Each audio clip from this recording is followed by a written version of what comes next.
Pero a mí siempre me ha interesado mucho el papel de los medios de comunicación, ¿no? Y estamos viendo ahora la aplicación del CENE, que es como ha bautizado ahora Iñaki. Hemos visto ahora con la detención de Tamara Carrasco, ¿no? Sí. En el caso de los CDRs. Primero, y eso ha sucedido mucho en el País Vasco, primero el País Vasco se llamaba el diario Proetarra, es el caso de Egin, ¿no? En Egunkaria también, pero más en el caso de Egin, ¿no?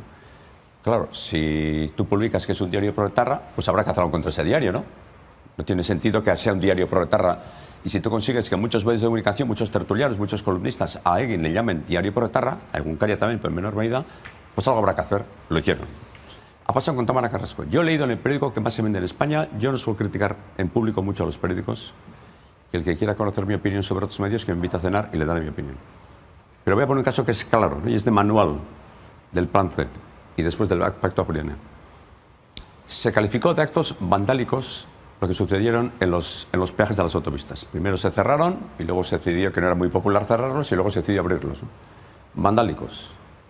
Bien, abrir una autopista, bloquear una autopista, cuando eso sucede con los mineros asturianos, cuando están bloqueando autopistas, quemando neumáticos, o con los astilleros de Galicia o con los de Cádiz, no se titula en ningún medio de comunicación actos vandálicos. Se dirán cortes de carretera, asaltos con la policía, enfrentamientos, piquetes, pero nunca se utiliza el término vandálicos, ¿no?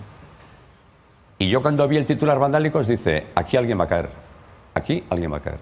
Y luego cuando le tiene a Tamara Carrasco, ese mismo medio titula cabecilla. Es hombre, claro. ¿Qué van a hacer? Pues llevar a la Audiencia Nacional. Si es la cabecilla de actos vandálicos, Audiencia Nacional.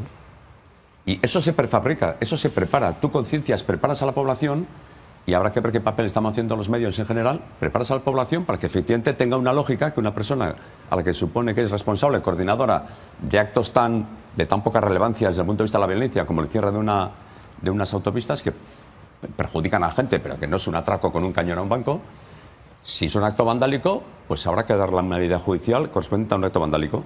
Y si es una cabecilla, no la coordinadora de zona, sino una cabecilla, pues habrá que llevar a la Audiencia Nacional. Y eso no es de balde, eso no es gratuito, eso se hace porque se está preparado para que se haga.